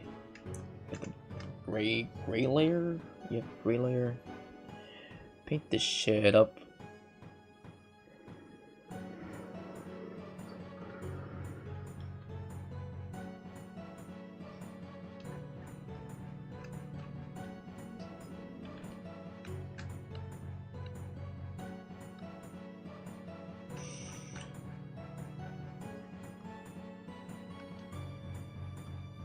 Now you could say, if I'm bored,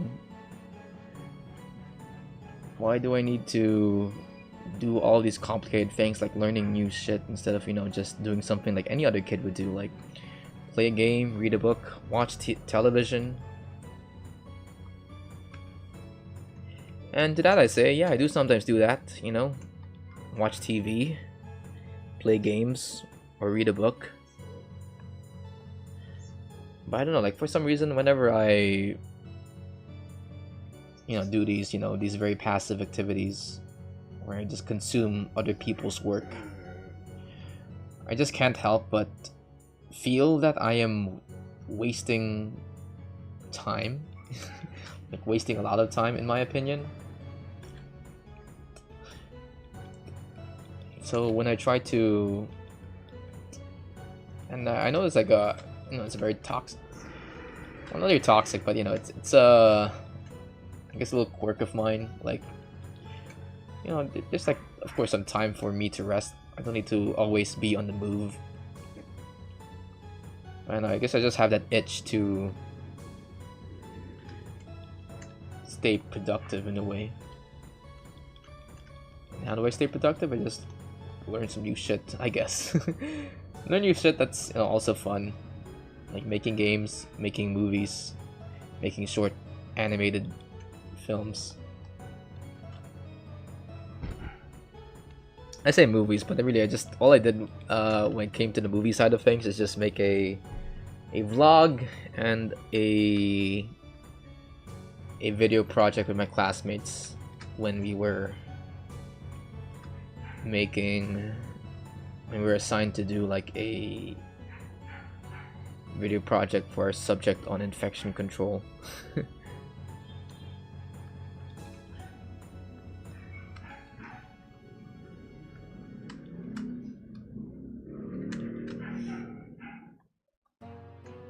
Okay.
Oh shit, I'm gonna have to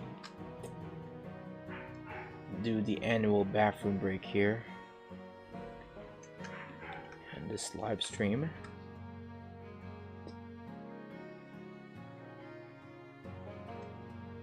So I'm feeling my bladder really wanting to explode right now. But I don't want to go to the bathroom yet because I want to finish this one animation as soon as possible. Okay. Let's go do this, do this, do this.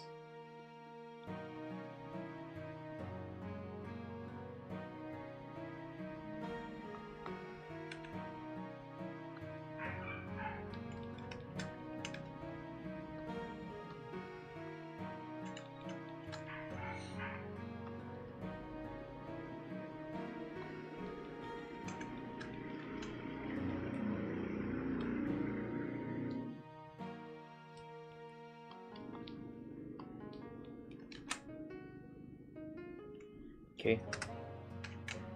Alright, sometimes I have to second guess whether I've misclicked and placed the 3D cursor somewhere else.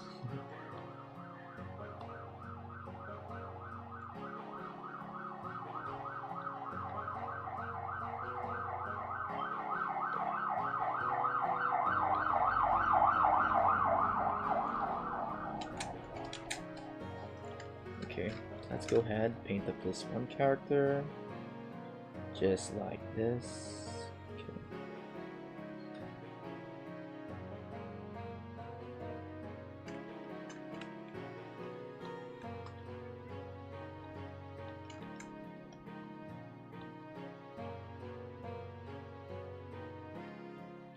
Ah, shit. Okay.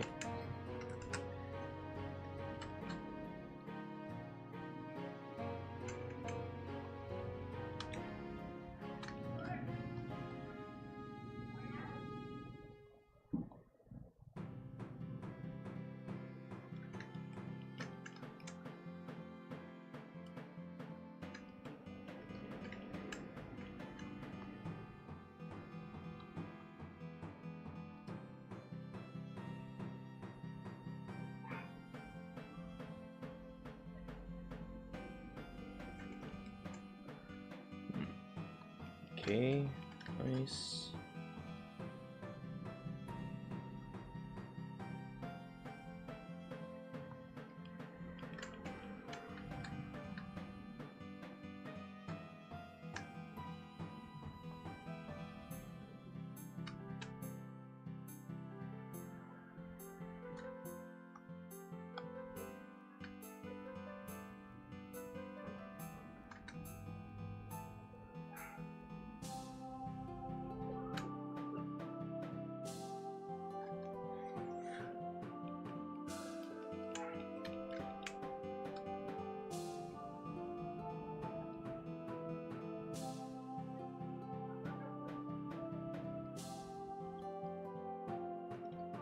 Okay. Ouch. God. I'm just itching my freaking back here. Okay.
Okay, let's paint up this part here.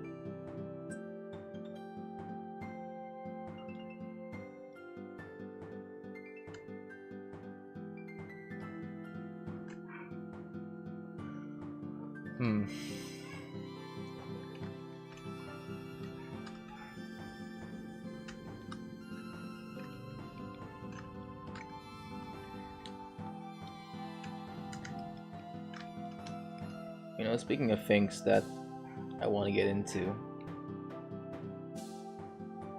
I've always wondered what makes paid software so marketable to most people. Because I look at softwares like and programs like Adobe, and I think to myself, wow, what really compels people to pay like $20 a month just to use a animation software that you can also get via free and open source programs like Blender or Krita, or I'm forgetting some other freaking animation softwares out there, or OpenTunes. What compels people to not use these programs that are free and open source? Unlike with Adobe, it's paid. You need to pay for the program, and it's still likely that your freaking program will crash because it's using outdated code that no one is willing to understand. since 1990 or something. And when I come to realize it, when I actually look into a video about the state of paid creative software, it was made by this one guy who had like a character of a pink cat. And I noticed that when it comes to these paid softwares, they really make it easy for people to learn the software. And like with, you know, like with Blender, you have all these buttons and windows and stuff that you have to like keep track of. Like, oh, you have a file explorer here, but you go here, you have all these freaking charts with all these dots, and if you move down here to, I don't know, like here, you get like a timeline of some stuff here that there's nothing here that's being shown right now, but if I go down here, yeah, you get all these buttons here that seem like it's cheating. Like, what are all these freaking nodes doing, you know? But with something like with Adobe, they kind of like make it easy for people to understand what the software is trying to do. Like Blender treats their users as if they are the developers themselves making the entire program, which is Blender. But with Adobe, they treat their users as if they are actual artists, you know.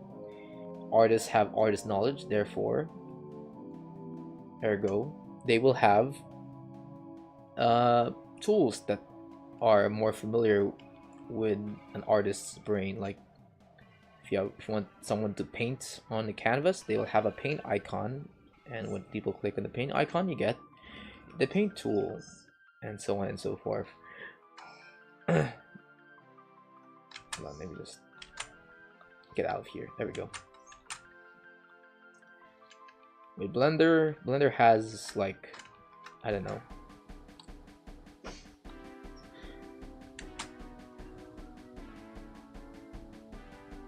Blender has what's called a grease pencil tool, and you think to yourself, oh, grease pencil, okay, I know what a pencil is. A pencil is used to draw stuff on a canvas, but when you start drawing shit on the canvas, you get like shit like this. And wait, no, actually no, like this. You make yourself, oh, I made a circle. That looks like you know, you'll get shit like this, and you think to yourself, wow, that looks like a circle, right? No, if you move here, all of a sudden your circle just looks like shit, you know, because you're working on 3D space. So you're like, okay, how is this gonna work exactly? So you look at how you're supposed to do it, and it turns out you should be looking at the right direction, and your 3D cursor must be placed in the right position in order to draw the frames that you want to create. And as an artist using this for the first time, you think to yourself, that doesn't make sense. When you draw stuff in a piece of paper, all you need to worry about is your strokes, where you make your lines, where you color it, and that's it. You don't need to worry about where you're looking at when you draw on a piece of paper. But in Blender, there are more things that matter here, like like you know, like the material that you use. And you think to yourself, oh, material, you mean like crayons and shit? No, when you say material here in Blender, it just means whether you're drawing as a line or you're drawing here to fill stuff up with a pencil. When you're talking about, you know, actual materials, you're talking about the brushes in Blender. You know, it kind of gets a bit confusing and shit to normal artists, and heck, I even sometimes get confused as to why Blender isn't doing what I wanted to do. But with paid programs like Autodesk Maya and Adobe, they make it much easier for an artist to learn their stuff.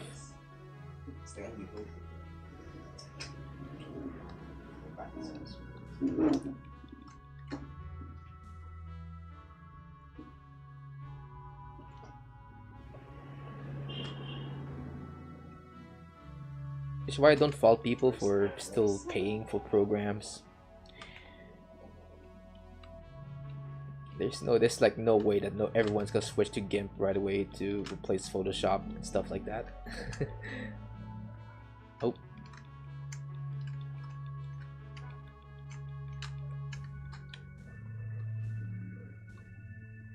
Because even though I'm a big fan of free and open source software, you gotta admit that there are still some design issues that comes with learning things in a program like Blender or GIMP.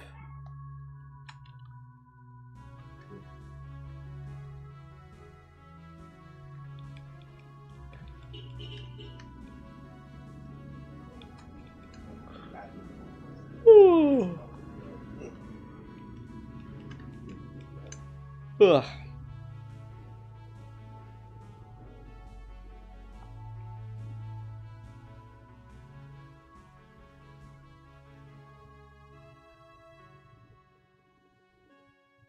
Here we go.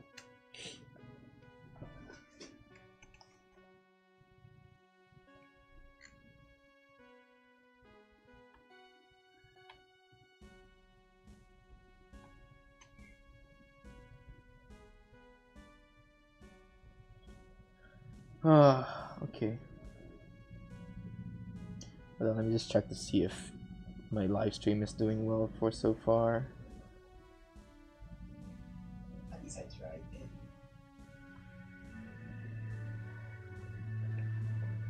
Alright, things seems to be running so well so far. Just not my bladder. My bladder still wants me to go to the washroom and take a number 1.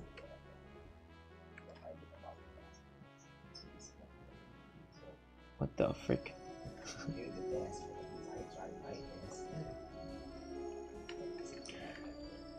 Okay. Snake. Sculpt here.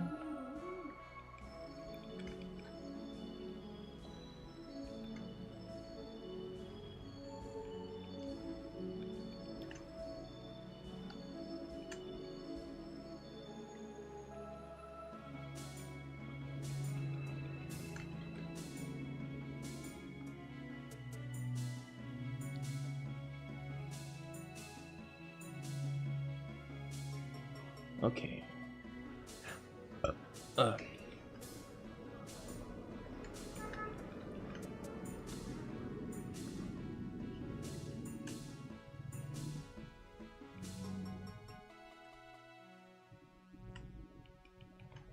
I think this is a finger. Wait.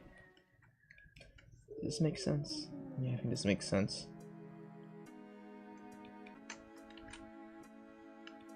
It's like a tiny finger that I just created there. Eh. Well.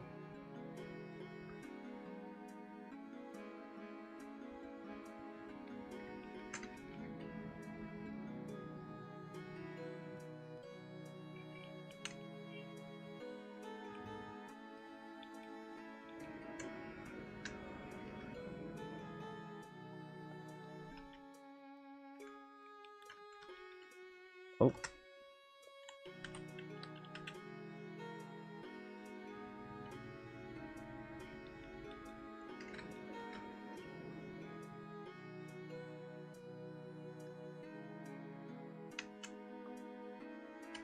All right.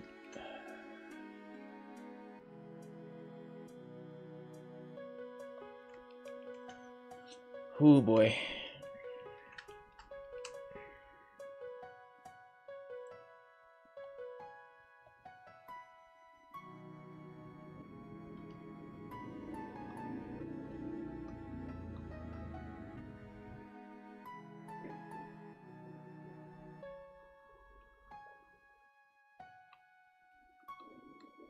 Okay.